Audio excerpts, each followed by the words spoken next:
तो नमस्कार क्लास, मैं मोनू चौधरी और ज्योग्राफी की इस ऑनलाइन जर्नी में आपका हार्दिक स्वागत है। कक्षा 12 का भूगोल पढ़ते हुए हम आगे बढ़ रहे हैं। हम पढ़ रहे हैं भारत, लोग और अर्थव्यवस्था का चैप्टर नंबर 5 जो है उसकी आज हम शुरुआत कर रहे हैं, उसका आज हम आगाज कर रहे हैं। ना जाने इस चैप्टर से बच्चे इतने क्यों डरते हैं। जिस भी टीचर से सुना, जिस भी बच्चे से सुना, वो कहता है सर खनिज सबसे डिफिकल्ट लगते हैं हमें, और मैं कहता हूं कि मुझे सबसे इंटरेस्टिंग कोई पार्ट लगता है इस पूरी किताब में, तो ये जो आपका चैप्टर आज हम पढ़ने वाले हैं, खनिज यानी मिनरल्स। भारत में कहाँ कहाँ खनिज है और कैसे कैसे पाए जाते हैं, ये चैप्टर मुझे बहुत अच्छा लगता है और वादा है आप लोगों से आपको भी अच्छा लगने वाला है। आज हमारा पहला लेक्चर है और इंट्रोडक्शन है पूरे चैप्टर का। ये चैप्टर अगर समझ में आ जाता है तो अगला चैप्टर बहुत आसानी से समझ में आ जाता है, और जिसको ये चैप्टर समझ में नहीं आता है उसको अगला चैप्टर समझ में नहीं आता है। क्या कारण है ये भी हम बात करेंगे। तो आज जो हमारा चैप्टर शुरू हो रहा है उसका नाम है खनिज तथा ऊर्जा संसाधन। यानी भारत में जो खनिज है और भारत में जो ऊर्जा है वो कैसे है, कहां से है, सारी चर्चाएं इसमें हम करने वाले हैं। तो इस पूरे चैप्टर में हम क्या पढ़ने वाले, इस पूरे चैप्टर में हम जो खनिज होते हैं जिन्हें हम खनन यानी खोद कर प्राप्त करते हैं, उन खनिजों के बारे में पढ़ेंगे। यानी खनिज संसाधन जो है वो कितने प्रकार का होता है, कहाँ कहाँ पाया जाता है, किस प्रकार पाया जाता है, किस रूप में होता है, क्या उसकी पहचान होती है, सब देखेंगे। भारत में खनिजों का वितरण, जैसे जनसंख्या वितरण हम देख रहे थे ना कि भारत के अंदर जनसंख्या कैसे फैली हुई है, वैसे ही पूरे देश के अंदर खनिज किस प्रकार से फैले हुए हैं वो खनिजों का वितरण कहलाता है। ऊर्जा संसाधन यानी एनर्जी वाले जो संसाधन है, जो खनिज नहीं बन पाए हैं उनको भी हम देखेंगे। और खनिज संसाधन संरक्षण, आने वाली पीढ़ी के लिए हम खनिजों को कैसे बचा कर रख सकते हैं, कितनी मितव्ययता के साथ या कितना दोहन करें हम खनिजों का कि आने वाली पीढ़ी के लिए खनिज बच जाए, यानी कि कम उपयोग करना है। ये जो संरक्षण के उपाय है इसको भी हम इस चैप्टर में देखने वाले। ये तो हुई चैप्टर की बात, लेकिन इस लेक्चर में देखो इतने प्यारे प्यारे खनिज है, इतने सुंदर सुंदर खनिज है, और इस लेक्चर में हम खनिज का अर्थ समझेंगे। खनिज क्या है, क्यों है, कहाँ है, कैसे है, कैसा दिखता है, क्या जैसा दिखता है वैसे से ही कुछ बन जाता है, सारी बातें हम करने वाले हैं। खनिजों के प्रकार को भी देखेंगे, खनिज कितने प्रकार के होते हैं और इन प्रकारों में महत्वपूर्ण विशेषता क्या होती है, ये सारी चीजें हम देखने वाले हैं। तो सबसे पहले समझते हैं हम खनिज की कुछ बेसिक बातें। भाई सबसे पहले तो यही पता होना चाहिए कि खनिज जो है क्या होता है। खनिज, अगर हम खनिज की बात करें तो सबसे पहले खनिज की परिभाषा को देखते हैं। किसको देखते हैं? परिभाषा, कि खनिज जो है इसकी परिभाषा शॉर्ट और स्वीट तरीके से क्या हो सकती है। किसकी परिभाषा देख रहे हैं हम? खनिज की परिभाषा देख रहे हैं कि खनिज की जो परिभाषा है वो क्या हो सकती है। खनिज वह प्राकृतिक संसाधन होते हैं। सबसे पहले कोई भी खनिज क्या होता है? संसाधन होते हैं। खनिज वे प्राकृतिक संसाधन होते हैं जो प्रकृति से प्राप्त होते हैं। कहाँ से प्राप्त होते हैं? प्रकृति से। तो मैं लिख रहा हूं कि खनिज वह पदार्थ है। खनिज क्या है? खनिज वह पदार्थ है जो कहां से मिलते हैं बताइए? जो प्रकृति प्रदत्त है। प्रकृति प्रदत्त यानी दिए हुए, प्रकृति प्रदत्त है, यानी खनिज वो है जो हमें प्रकृति ने दिए हैं, मानव ने खुद ने नहीं बनाए हैं, और ना ही मानव कृत्रिम रूप से खनिजों का निर्माण कर सकता। यानी प्रकृति ने जो हमें दिए हैं वही खनिज होते हैं। बाकी चीज़ों को हम खनिज नहीं कह सकते, क्योंकि खनिजों का निर्माण हम नहीं कर पाएंगे, क्योंकि ये तो प्रकृति से बने हुए हैं। पृथ्वी जैसे ही बनी उसके बाद खनिज जो है लाखों अरबों सालों की मेहनत है। पृथ्वी के दबाव के कारण, आग्नेय अवसादिकायंत्रित चट्टानों की प्रतिक्रियाओं के कारण और धारवाड़ शैलों के कारण, आर्कियन शैलों के कारण, ये सारी चीजें हम देखने वाले हैं। कुडपा शैलों के कारण, धीरे धीरे दबाव के कारण चट्टानों में जो है दबाव लगने से कई प्रकार के खनिजों का निर्माण हुआ। इसका मतलब ये प्रकृति से दिए हुए, इस बात को आप पक्का ध्यान रखें।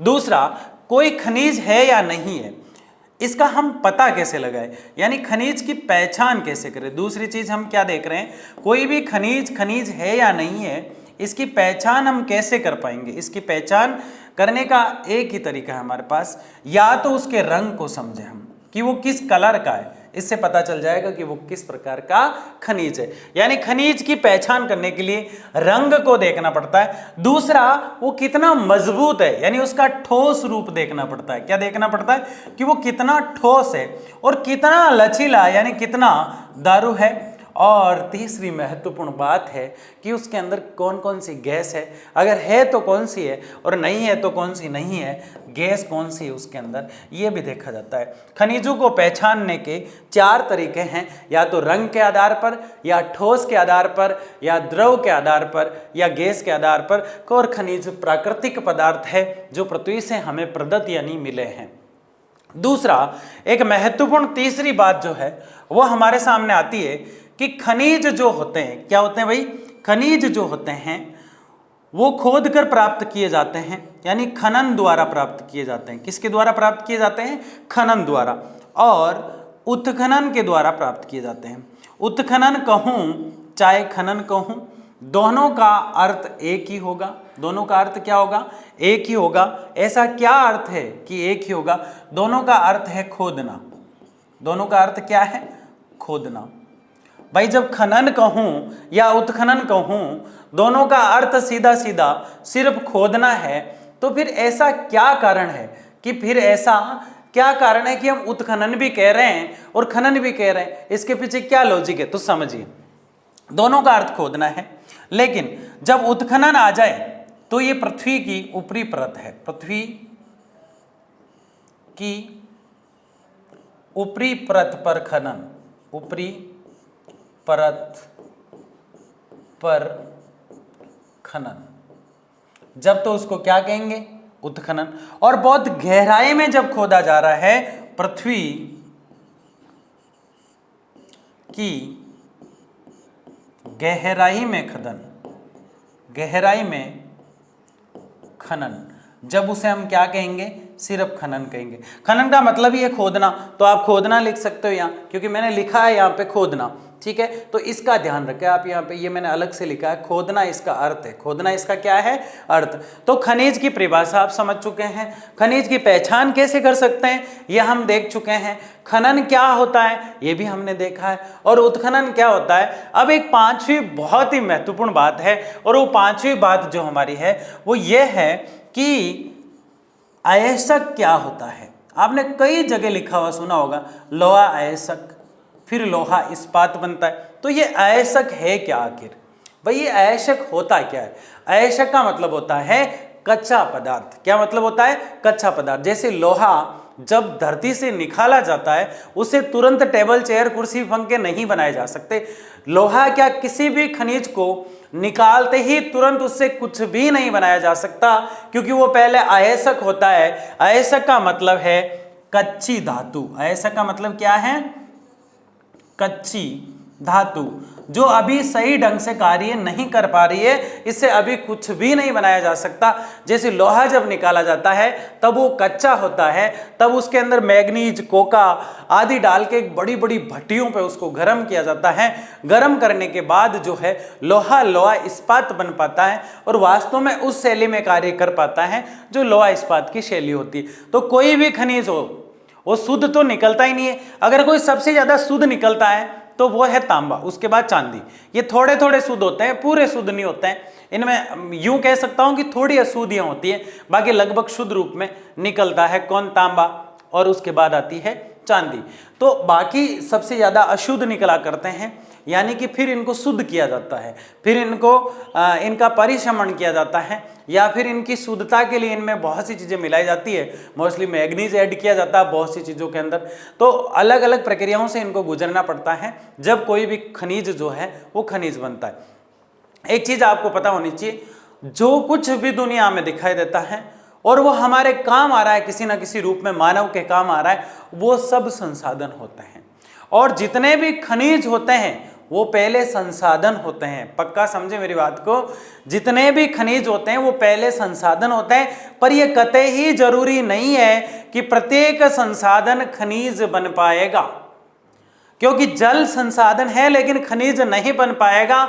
लोहा खनिज बन गया तो पहले संसाधन पक्का है, तांबा खनिज है तो संसाधन भी है, और एल्यूमिनियम हो गया, बॉक्साइट हो गया, जितने भी धातु और खनिज आपको दिखाई देते हैं वो पहले संसाधन है फिर खनिज है। इसका मतलब ये कतई ही नहीं है कि कोई भी खनिज जो है वो संसाधन होते हुए अपने आप को सही तरीके से व्यवस्थित कर सकता है, लेकिन कोई संसाधन है वो खनिज बनेगा ये जरूरी नहीं है।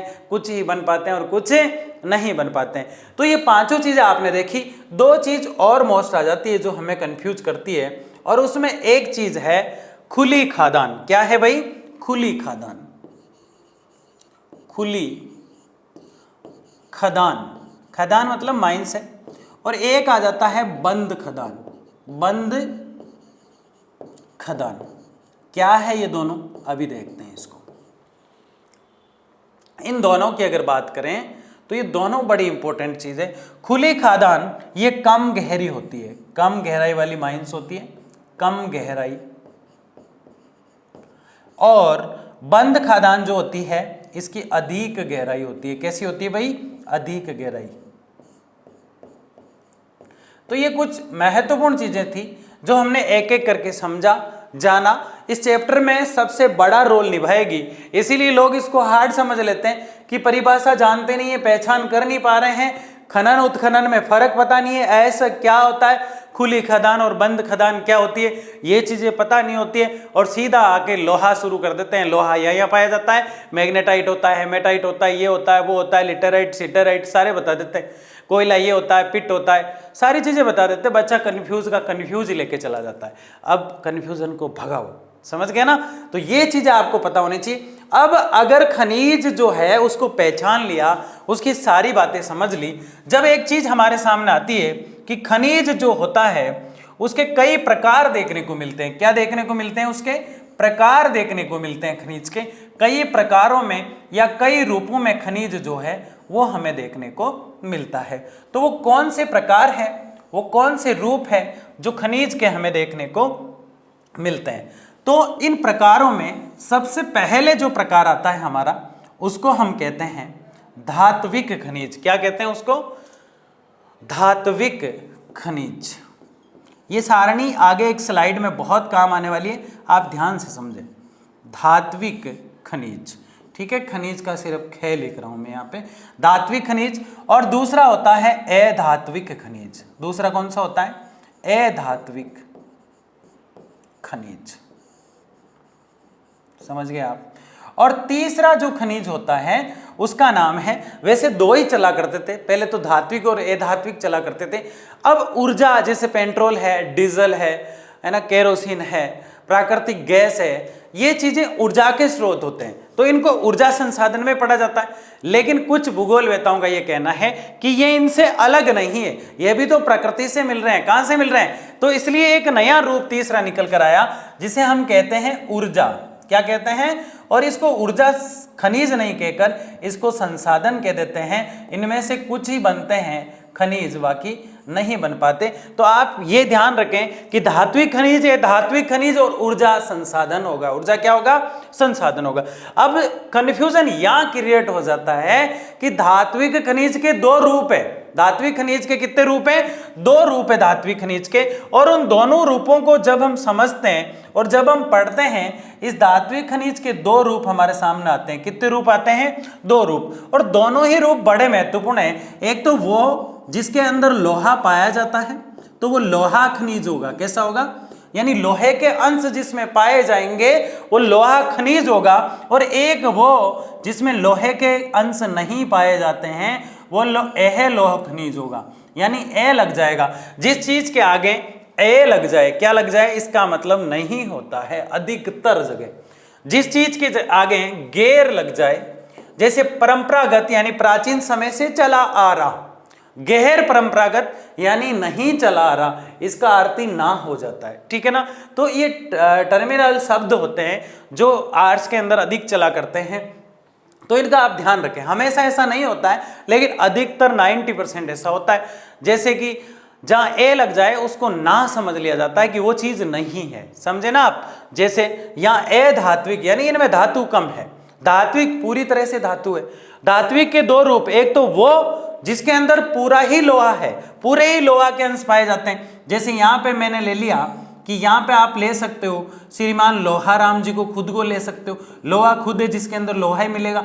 जैसे मैग्नीज है उसके अंदर भी लोहे के अंश पाए जाते हैं, तो मैग्नीज को यहाँ ले लिया। अब जिनके अंदर लोहा कम है उनको हम यहाँ ले लेते हैं, जैसे तांबा है इसमें लोहे के अंश कम पाए जाते हैं, जैसे बॉक्साइट है इसमें लोहे के अंग जो है वो कम पाए जाते हैं। तो ये चीजें आपको ध्यान रखना है, बहुत ही महत्वपूर्ण है। एक मैटर जो है वो आपके सामने तैयार है। खनिज पढ़ने से पहले जिस मेरे लाडले और लाडली ने इसको समझ लिया, दिक्कत ही नहीं आएगी आपको, वादा करते हैं हम, है ना। तो स्क्रीनशॉट ले लो इसका एक शानदार वाला। चलिए समझिए आगे कि खनिज के बारे में बेसिक चीजें जानने के बाद हम जब आगे बढ़ते हैं तो बहुत ही महत्वपूर्ण तरीके से एक एक चीज को लिखना कैसे, समझना कैसे और जानना कैसे। एक बात और मैं बता दूं, खनिज वाला टॉपिक जो है, खनिज का ये चैप्टर है, इसको 7 का 7 आपने नहीं पढ़ा और बैकलॉग अगर आपका हो जाता है तो मैं कह रहा हूं कि फिर आपको समझ में ही नहीं आना है और याद भी नहीं होना है, क्योंकि इतना बड़ा भार हो जाएगा। 5 या 6 लेक्चर इसके होंगे, डेडिकेशन के साथ पढ़ लीजिएगा, नहीं तो फिर कवर नहीं कर पाओगे। एक बच्चे का कमेंट आया कि सर कृषि हमने पढ़ी है बहुत अच्छे तरीके से, लेकिन उसमें मैंने बच्चों से पूछा तो बच्चों ने, अशोक देवासी है, राधा मंडल है, काफ़ी बच्चों ने कहा कि एक सारणीबद्ध तरीके से सर उसको अलग से लेके आ जाए ताकि थोड़ी सहूलियत और हमें सहायता मिल जाए। तो वन शॉट बहुत जल्द शुरू होने वाले, कई जैसे पॉलिटिकल साइंस में तो मनीष सर ने शुरू ही कर दी, हम भी शुरू करने वाले हैं, बहुत जल्द आपको वन शॉट मिल जाएंगे, है ना। तो ये चीज़ें जो है उसके अंदर आराम से आपको देखने को मिल जाएंगी, लेकिन ये चैप्टर आपको पूरा 7 का 7 में देखना है और एक एक चीज़ को याद करते हुए आगे बढ़ना है। तो आगे बढ़ते हैं। भारत में अनेक प्रकार के खनिज पाए जाते हैं। भारत तो खनिजों का भंडार कहलाता है। यहाँ इतने खनिज हैं कि आधों को तो आज तक हम पहचान ही नहीं पाए ढंग से।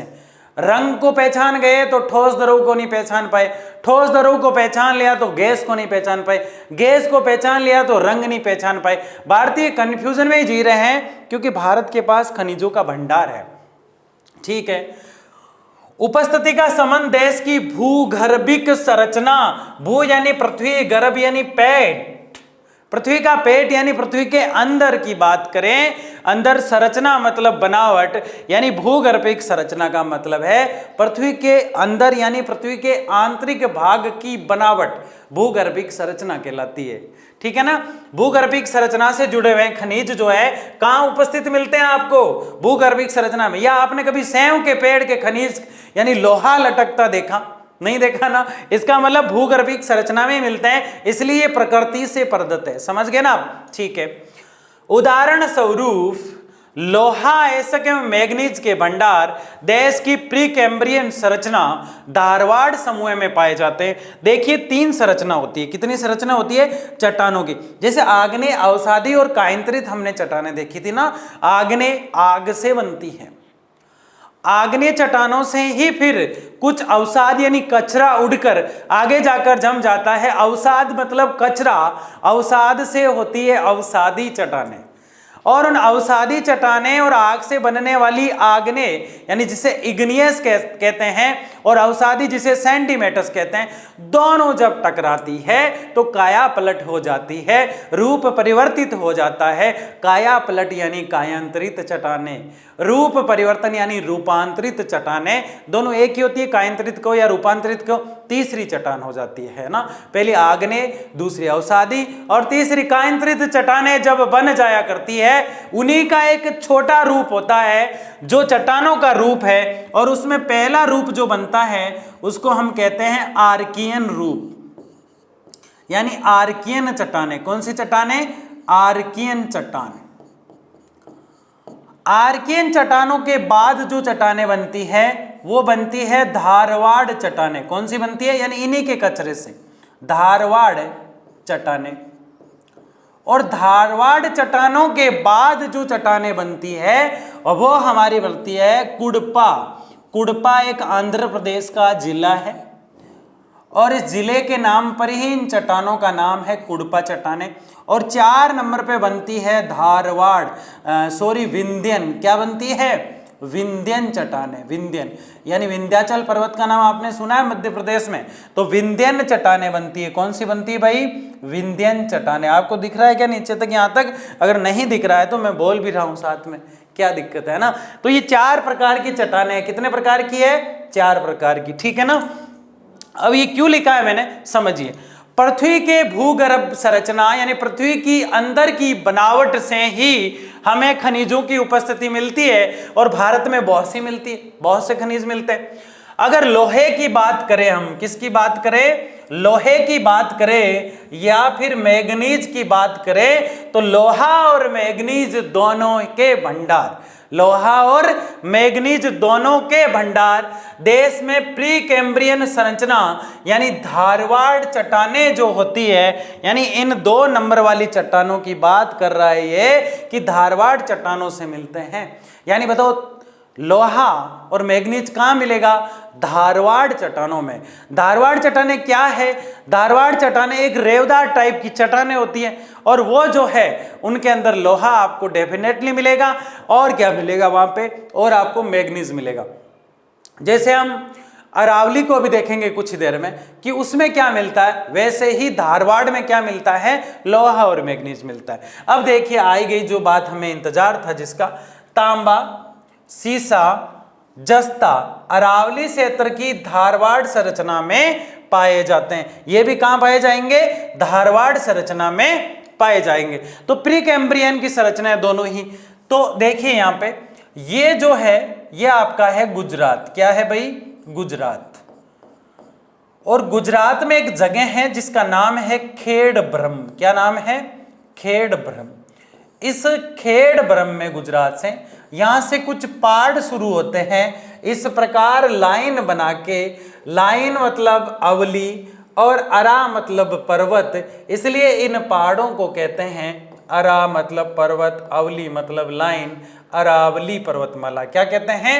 और ये जो पहाड़ियां हैं इस प्रकार से ये फैलती फैलती फैलती फैलती यहाँ आ जाती है दिल्ली तक। कहाँ आ जाती है भाई? दिल्ली तक आ जाती है। और दिल्ली में रायसीना की जो पहाड़ियां हैं, जो राष्ट्रपति भवन के पास ही है, रायसीना की पहाड़ियां जो राष्ट्रपति भवन के पास है, वहां आकर ये खत्म हो जाती है। ये लगभग दूरी होती है 692 किलोमीटर। अगर इस क्षेत्र में हम देखें तो इस क्षेत्र में मुख्य रूप से हमें जो है मोस्टली जो खनिज मिलेगा वो मिलेगा चांदी।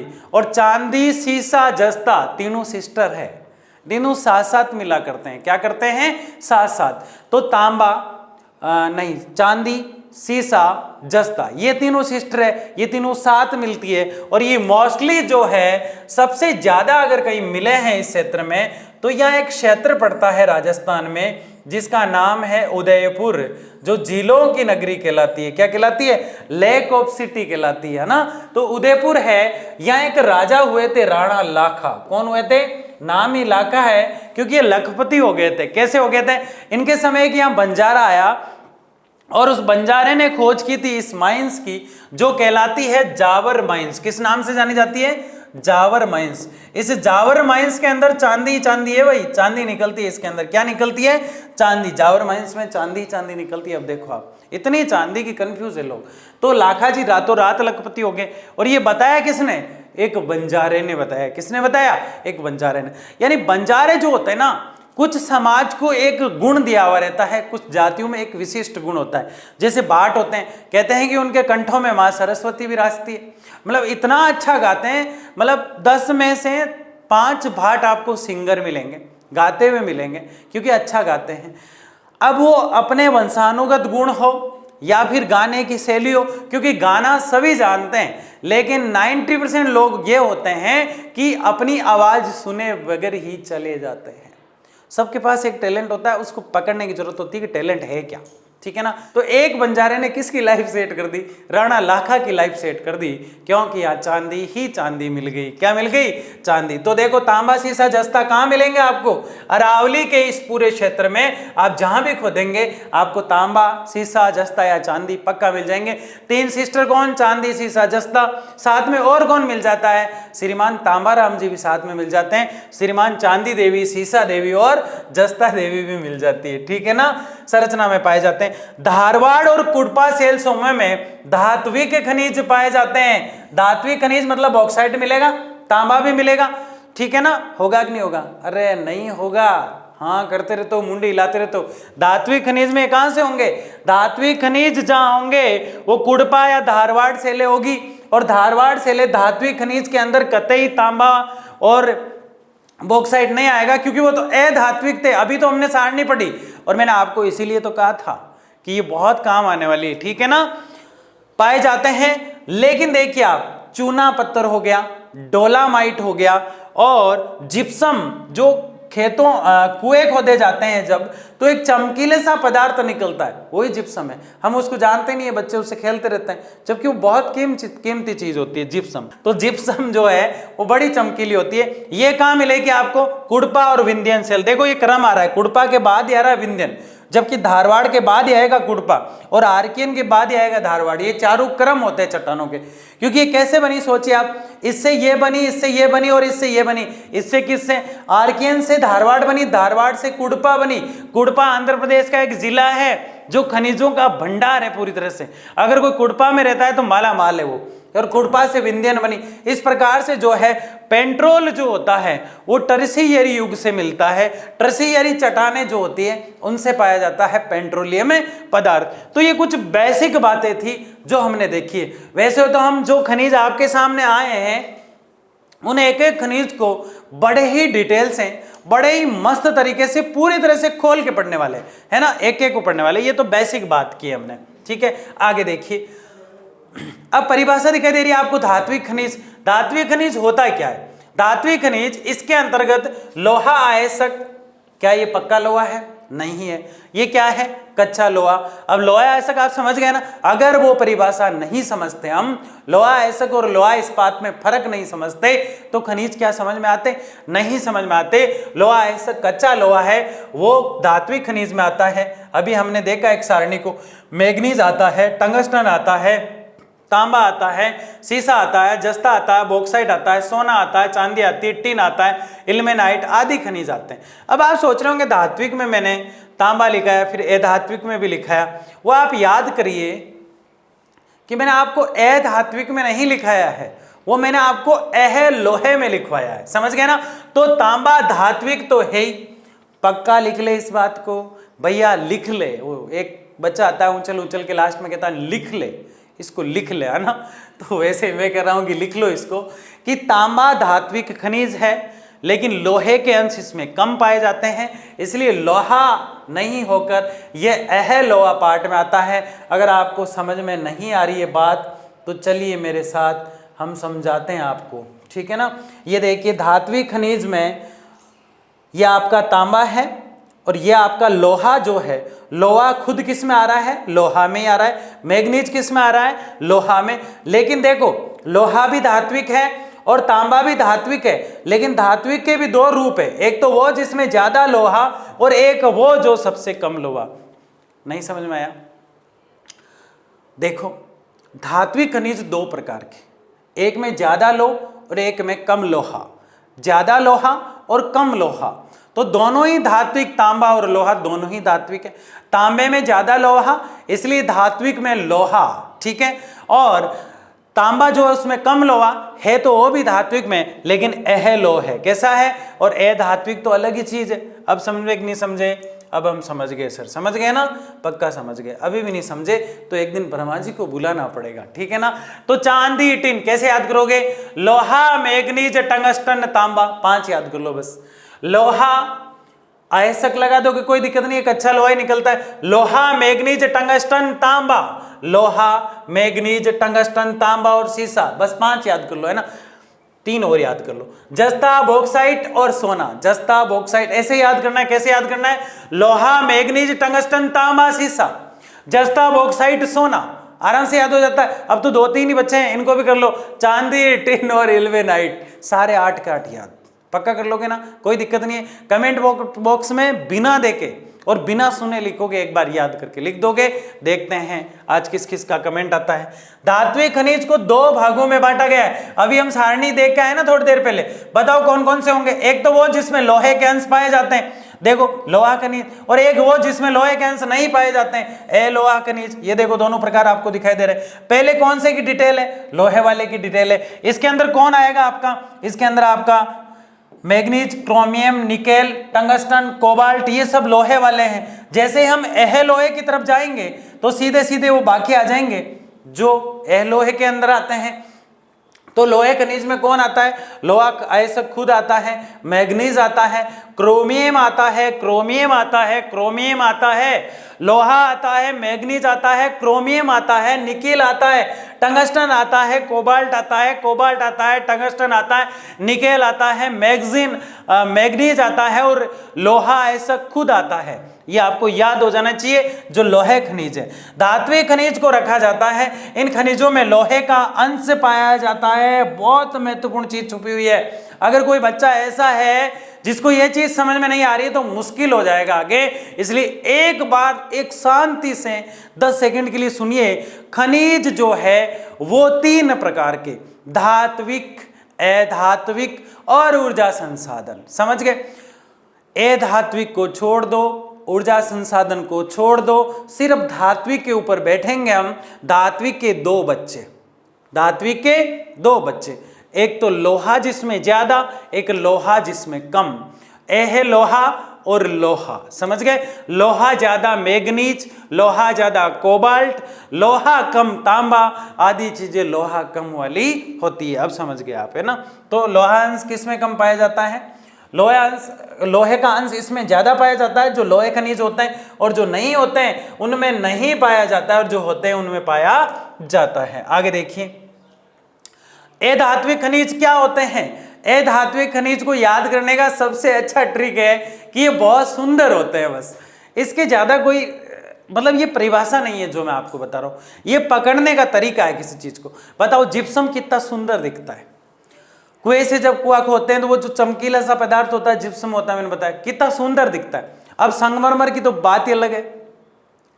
संगमरमर जिससे ताजमहल बना हुआ है, जिसके लिए प्रसिद्ध है मकराना राजस्थान का, जिसके लिए प्रसिद्ध है, काफी क्षेत्रों में देखने को मिलता है। तो मकराना मंडी काफी फेमस है। हीरा, अब देखो हीरा कितना सुंदर होता है। तो इसमें सुंदर ज्यादा आते हैं, लेकिन कुछ भद्दे भद्दे भी आते हैं इसके अंदर। देखिए अभ्रक इसके अंदर आ जाता है अधात्विक में। अब जैसे मैं कहूं कि लोहा, मैंने कहा लोहा, आप बता देंगे सर धात्विक है। मैंने कहा मैग्नीज, आप खट करते कह देंगे सर धात्विक खनिज है। मैंने कहा तांबा, आप खट करते कह देंगे सर धात्विक है। मैंने कहा बॉक्साइट, आप तुरंत कह देंगे सर धात्विक है। क्या है? धात्विक है। ये सारे धात्विक है। अगर मैं कहूं कि धात्विक खनिज 2 प्रकार के हैं तो लोहा और मैग्नीज कैसे खनिज है? इन दोनों में तो भरपूर लोहा है, इसलिए ये लोहा है, लोह खनिज है। ये भी लोहा खनिज है। तांबा, क्या तांबे में लोहे के पूरे अंश पाए जाते हैं? नहीं पाए जाते हैं, इसलिए अलोह है। क्या बॉक्साइट में पूरे अंश है? नहीं है, इसलिए ये भी क्या है? अलोह है। ये देख चुके हैं ना हम। तो अधात्विक खनिज कैसे होंगे? अधात्विक खनिज वो होंगे जो इस सारणी में नहीं है, बाकी बच्चे कुछ इसमें आ रहे हैं। जैसे अभ्रक, जिसका भीलवाड़ा में बहुत ज्यादा निकलती है, भीलवाड़ा प्रसिद्ध है राजस्थान का अभ्रक के लिए। एस्बेस्टस, पाइराइट, नमक, गंधक, हीरा देखो कितना सुंदर होता है, जिप्सम देखो कितना सुंदर होता है, ग्रेनाइट, जालोर मंडी प्रसिद्ध है इसके लिए, जालोर राजस्थान की मंडी, ठीक है ना। और हीरा आ गया। संगमरमर देखो कितना सुंदर होता है, संगमरमर में मकराना मंडी प्रसिद्ध है, मकराना मंडी, ठीक है ना। तो ये फेमस चीजें हैं, सारी की सारी सुंदर चीजें हैं, फेमस चीजें। चूना पत्थर, डोलामाइट, चूना पत्थर जो होता है वो भी फेमस है।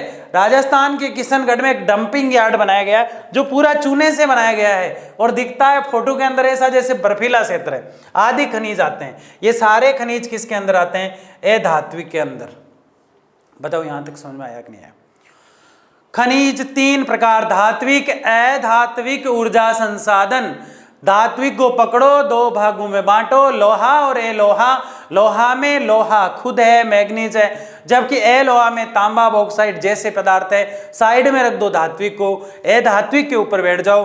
अधात्विक में चूना, सुंदर वाला हीरा, सुंदर वाला ग्रेफाइट, सुंदर वाला संगमरमर, सुंदर वाला और कौन सुंदर वाला हीरा, ये सारी चीजें जो है इसके अंदर आ जाती है। नाइट्रेट जैसी चीजें ये सब इसमें आ जाती है। आगे देखिए, भारत में जो खनिज है वो कैसे फैले हुए हैं, मतलब उनका वितरण किस प्रकार से है। भाई किस क्षेत्र में ज्यादा देखने को मिलते हैं, किस में कम देखने को मिलते हैं, ये समझने के लिए हमें थोड़ा सा हल्का सा मैप लेना पड़ेगा। एक तो ये आकृति आप लोग ध्यान रखें कि भारत के अधिकतर जो खनिज है इस क्षेत्र में मिलते हैं। ये तो आपका होगा उत्तर, और ये आपका होगा पश्चिम, और ये आपका होगा पूर्व। यहाँ खनिज बहुत ज़्यादा है। एक आप यहाँ पे एक मैप हम बना लेते हैं। यहाँ पे ये हम दक्षिण भारत बना रहे हैं। क्या बना रहे हैं? दक्षिण भारत, ठीक है ना। तो ये होगा दक्षिणी हिस्सा भारत का, ठीक है ना, और ये होगा पश्चिम और ये होगा पूर्व। ये जो मैंने पश्चिम पूर्व लिखा है ये वही लिखा है जहाँ से वो निचला हिस्सा भारत से जुड़ रहा है। अब आप आराम से समझ आएंगे। अगर सबसे पहले हम देखें तो भारत के उत्तर और पूर्व में देखेंगे तो वहाँ अगर खनिज मिलते हैं तो उसको उत्तरी पूर्वी पेटी कहेंगे। क्या कहेंगे? उत्तरी पूर्वी। तो देखो उत्तर कहाँ है? ये रहा, और पूर्व कहाँ है? यहाँ। इसका मतलब ये क्षेत्र, इसका मतलब ये क्षेत्र, ये जो क्षेत्र है जो आपको साफ साफ दिखाई दे रहा है, ये वाला क्षेत्र, ठीक है, ये वाला जो पूरा क्षेत्र है, इस क्षेत्र में अगर कोई खनिज मिलेगा तो वो कौन से मिलेंगे? अब देखिए आप, इस क्षेत्र में क्या मिल रहा है आपको? लोहा, कोयला और बॉक्साइट। लोकोबा मिल रहा है। यहां क्या मिल रहा है आपको? लोकोबा। ये 3 खनिज आपको इस क्षेत्र में देखने को मिल रहे हैं। लोकोबा। जब भी मैप में आप देखें, खाली मैप दिया जाएगा, इस क्षेत्र में बढ़ने आपको, किस तरफ बढ़ने हैं इसको? इस क्षेत्र में, यानी उत्तर और पूर्व, ठीक है ना, लोकोबा।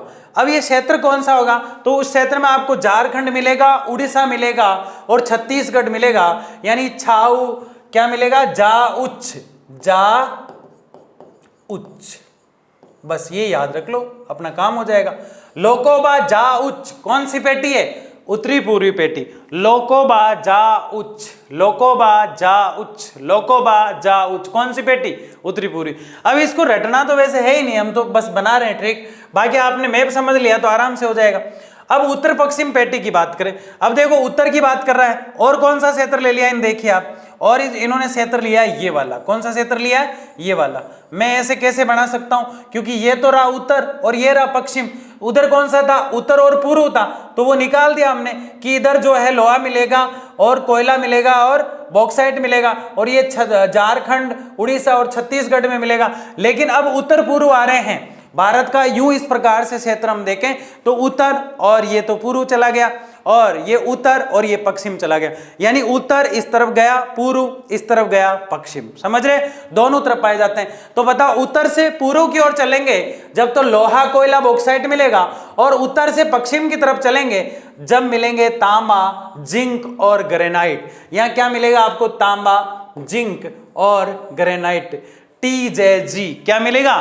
तांबा, जिंक और ग्रेनाइट। अब इस क्षेत्र में आप देखो, जब मैप में हम देखते हैं तो पश्चिम की तरफ देखना आपको, जहां से नुक्कड़ बनता है इस प्रकार से। ये जो मैप के अंदर इस प्रकार से जब हम मैप बनाते हैं इस प्रकार से, तो ये जो क्षेत्र बनता है यहाँ पे इस प्रकार से, तो आपको यहाँ राजस्थान और गुजरात ही देखने को मिलेगा। तो ये क्षेत्र हो गया इसका। तो 2 पेटियां तो हमने पढ़ ली, 2 क्षेत्र तो पढ़ लिए जो बहुत ही डिफिकल्ट तरीके से दिए गए हैं किताब में, उसको छेड़ना नहीं है, सीधा यहां से समझना है। अगर उत्तर से पूर्व की तरफ गए तो लोहा की तरफ पहुंच गए, कोयला की तरफ पहुंच गए और बॉक्साइट की तरफ पहुंच गए। अगर उत्तर से पश्चिम की तरफ गए तो कहां पहुंच गए? तांबा की तरफ पहुंच गए, जिंक की तरफ पहुंच गए, ग्रेनाइट की तरफ पहुंच गए। अब फालतू में यूं चिल्लाते रहते हो सर मैप मैप, यही तो मैप होता है, ठीक है। तो ये दोनों चीजें आपके समझ में आ रही है, दोनों क्षेत्र हमने पढ़ लिए। अब कौन सा क्षेत्र पढ़ेंगे? देखिए अगली स्लाइड में। दक्षिण पश्चिम पैटी, यानी अभी कुछ देर पहले हमने दक्षिण बनाया, ये दक्षिण हमने फिर बना दिया। ये भारत का प्रायद्वीपीय क्षेत्र है और इस पूरे दक्षिण क्षेत्र में, पूरे दक्षिण क्षेत्र में मैग्नीज मिलेगा, चूना मिलेगा, लोहा यहाँ भी मिलता है, लोहा अयस्क जिसको हम कह सकते हैं वो यहाँ भी मिलता है। और ये तटीय क्षेत्र है, यहाँ आपका केरल, कर्नाटक, तमिलनाडु, गोवा, ये सब इस तट पे आ जाते हैं इस प्रकार से, तो ये तटों पर मिलता है। अब भारत का मैप अगर आपको मैं दूं तो क्या आप उसमें खनिज नहीं भर पाएंगे? आसानी से भर देंगे आप। जैसे उत्तर से पूर्व की तरफ चले 3 खनिज याद रखना है, उत्तर से पश्चिम की तरफ चले 3 खनिज याद रखना है, सीधा तट पे आ जाइए और आराम से मैग्नीज, चूना और लोहा अयस्क जो है भर दीजिए। लोहा अयस्क उसमें भी आ रहा था, इसमें भी आ रहा है, वहां आ रहा है, इसका मतलब यह नहीं कि दक्षिण भारत में होगा, नहीं होगा। लोहा बहुत पाया जाता है भारत में। भारत 3 चीजों की सबसे ज्यादा जो है निर्यात करता है। पहला मसाला, दूसरे नंबर पे कपड़ा और तीसरे नंबर पर लोहा। तो लोहा पूरे देश में मिलता है, इसलिए लोहा उत्तर में भी मिलता है और लोहा दक्षिण में भी मिलता है। यहां भी मिलता है और उत्तर में हमने देखा अभी। ये क्षेत्र कर्नाटक, केरल, तमिलनाडु, गोवा यानी तटीय क्षेत्र है, क्योंकि ये भारत के तट है और ये भारत का प्रायद्वीपीय पठार है और ये भारत के द्वीप है यहाँ पे। तो आप समझ गए होंगे। आगे देखिए, खनिज। खनिज एक ऐसा भौतिक, खनिज की परिभाषा देख ली ना, जो प्रकृति से मिलते हैं, प्रकृति से प्रदत्त यानी दिए हुए, वही खनिज होते हैं। वो एक सिंपल परिभाषा है, लेकिन इसको और अच्छे से हम कैसे कर सकते हैं वो तो हमने मौखिक याद की समझने के लिए। खनिज, ये क्यों कराया मैंने, एक बच्चे का कमेंट आया, सर आपने जो परिभाषा बताई वो अलग है, हमारी किताब में अलग है और हमारे सर जो पढ़ाए हैं वो अलग है, इसलिए सर ने मुझे डांटा। हो सकता है सर डांट दे, वो जनसंख्या घनत्व की थी और वो बहुत बेहतरीन बना के लिखाई थी मैंने, है ना। तो ये भी बेहतरीन है, वो भी बेहतरीन है, दोनों में से कोई सी भी लिख सकते हो आप, है ना। नंबर नहीं कटेंगे, वादा है मेरे से, ठीक है ना। खनिज, खनिज एक ऐसा भौतिक पदार्थ है, भौतिक यानी दिखने वाला पदार्थ है भाई। खनिज ऐसा थोड़ी है छुपा हुआ रहता है, दिखता है खनिज, है ना, ठीक है ना। ऐसा तो है नहीं कि हवा की तरह कोई कलर नहीं होता। हमें खनन प्रक्रिया के द्वारा प्राप्त होता है। खनन मतलब खोदना। खनिज दिखने वाला यानी भौतिक पदार्थ है और हमें खोदने से यानी खनन से प्राप्त होता है। और प्रत्येक खनिज की कुछ भौतिक और रासायनिक विशेषताएं होती है। प्रत्येक खनिज जो होता है उसकी भौतिक यानी दिखावट में और अंदर की कुछ प्रतिक्रियाएं भी होती है, रासायनिक यानी इंटरनल कुछ क्रिया भी होती है, ये उसकी विशेषताएं होती है। खनिज भौतिक होता है, हमें खनन के द्वारा मिलता है, इसमें कुछ भौतिक और रासायनिक प्रक्रियाएं होती है और ये खनन प्रक्रिया से प्राप्त होता है। बहुत आसान परिभाषा है, आगे समझ में। आगे देखिए, क्या बात है, बहुत जल्दी, है ना। तो बहुत बहुत धन्यवाद। हमने बड़े ही शानदार तरीके से सिर्फ इंट्रोडक्शन पढ़ा है खनिजों का, और दावा और वादा दोनों है आपसे कि अगर इंट्रोडक्शन आपको समझ में आ गया, कमेंट बॉक्स में जरूर बताइएगा कैसा रहा ये लेक्चर। अगर ये अच्छा रहा तो पूरा चैप्टर अच्छा चलने वाला है, क्योंकि मैं और लर्न एंड शेयर की पूरी टीम आपके साथ हैं। जज्बे और जज्बाती होकर किसी भी मंजिल को जो है पाया जा सकता है, अगर जज्बे के साथ जज्बात है तो। इसलिए बड़ी शिद्दत से मेहनत करते रहिए, बैकलॉग जो रह गया उसको फटाफट से कवर करिए और हम बहुत तेजी से सिलेबस की ओर बढ़ रहे हैं। मिलते हैं एक बहुत ही शानदार लेक्चर के साथ, जब तक के लिए धन्यवाद। जय हिंद, जय भारत। कैसा रहा 15 अगस्त ये जरूर बताइएगा।